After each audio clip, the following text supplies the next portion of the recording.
যারা বাইরে থেকে বলার চেষ্টা করেছেন যে বন্দুক থেকে গুলি করা হয়নি, চোখে গুলি করা হয়নি, পুলিশ গুলি করেনি, দিস অ্যান্ড দ্যাট, তো সেগুলোর প্রমাণ হচ্ছে যে এখানে 100% গানশট ইঞ্জুরি এবং সেগুলো করা হয়েছে বুক থেকে উপরের দিকে, মানে উদ্দেশ্যই ছিল হত্যা করা।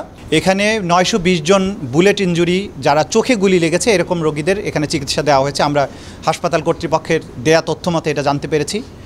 এইখানে আজকে পর্যন্ত আমরা দেখলাম 47 জন চোখে ইঞ্জুরি নিয়ে যারা গুরুতর আহত তারা এখানে ভর্তি আছেন। এর আগে বিভিন্ন পর্যায়ে এই 920 জনের রোগীকে বিভিন্ন পর্যায়ে তারা চিকিৎসা দিয়েছেন। কারো কারো দু চোখ পুরোপুরি ড্যামেজড হয়েছে, কারো কারো দুই চোখ আংশিক ড্যামেজ হয়েছে, কারো এক চোখ পুরোপুরি ড্যামেজ হয়েছে, কারো এক চোখ আংশিক ড্যামেজ হয়েছে, কারো কারো মাইনর ইঞ্জুরি হয়েছে, কারো মুখমণ্ডলে গুলি আছে। তবে 100% এখানে যে সমস্ত রোগী এসেছেন যাদের চোখে গুলি লেগেছে সবারই গানশট ইঞ্জুরি বলে এখানে তারা আমাদেরকে নিশ্চিত করেছেন। শরীরের মধ্যেও অসংখ্য গুলি আছে, সেগুলো আছে যেটা চোখের সাথে হয়তো রিলেটেড না। আমরা তাদেরকে আজকে এখানে দেখলাম এবং এখানে যারা বিশেষজ্ঞ ডক্টর সহ যারা অন্যান্য ডাক্তার নার্স আছেন তাদের মাধ্যমে আমরা এই তথ্যগুলো জেনেছি। এবং তারা যেটা বলছেন যে প্রথম দিকে যারা গুলিবিদ্ধ এখানে চিকিৎসার জন্য এসেছেন তারা কিন্তু ভয়ে, পুলিশের ভয়ে তাদের নাম ঠিকানা বলতে চাননি, দ্রুততম সময়ে এখান থেকে চিকিৎসা নিয়ে চলে যাওয়ার চেষ্টা করেছেন। যাদেরকে ভর্তি করা দরকার ছিল, থাকতে বলা হয়েছে, তারা সেটা থাকতে চাননি, কারণ তারা আশঙ্কা করেছেন পুলিশ হয়তো তাদেরকে ধরে নিয়ে যাবে। একটা ছেলের সাথে তথ্য আমরা জানি যে তাকে একবার গুলিবিদ্ধ হয়ে চিকিৎসা নিয়ে ফেরত যেয়ে আবার যখন সে দ্বিতীয় দফায় ফলো আপে আসছিল রাস্তা থেকে পুলিশ তাকে ধরে নিয়ে গিয়ে, একটা বাচ্চা ছেলে, তাকে 12 দিনের রিমান্ডে নিয়ে তাকে রাখা হয়। পরবর্তীতে স্বাধীনতার পরে সে আবার নতুন করে জেল থেকে বের হয়। এবং আজকে বেদনাদায়ক অনেকগুলো স্টোরি আমরা প্রত্যেকের জন্য এক একটা বেদনাদায়ক স্টোরি আমরা শুনেছি। পারভিন নামে একজন ভদ্রমহিলা এখানে চিকিৎসাধীন আছেন এক চোখে গুলিবিদ্ধ হয়ে। তিনি যাত্রাবাড়ি এলাকাতে ছিলেন, সেখানে তার বাসা ছিল। বাসার থেকে বের হয়ে তিনি যাচ্ছিলেন, সেখানে ব্রিজের নিচে বা যেটা কি বলে ফ্লাইওভারের নিচে অসংখ্য গুলিবিদ্ধ ছেলে পড়েছিল।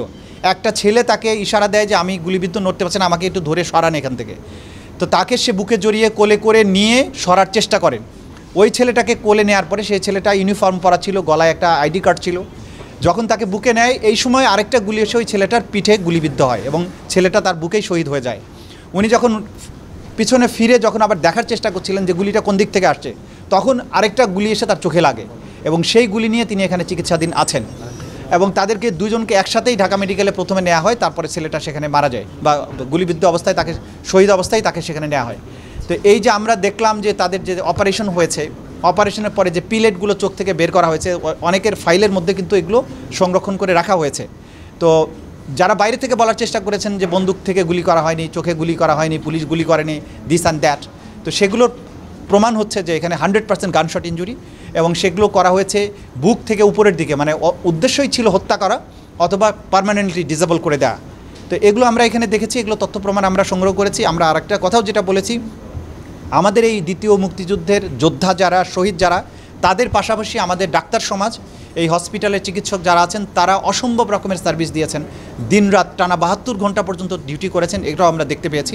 তাদেরকে আমরা মনে করি যে এই মুক্তিযুদ্ধের অন্যতম সৈনিক এবং অংশীদার। তাদের প্রতি জাতির পক্ষ থেকে আমাদের কৃতজ্ঞতা। আমরা চাইবো তারা আরও তথ্য দিয়ে আমাদেরকে এই মামলা পরিচালনার ব্যাপারে সাহায্য করবেন।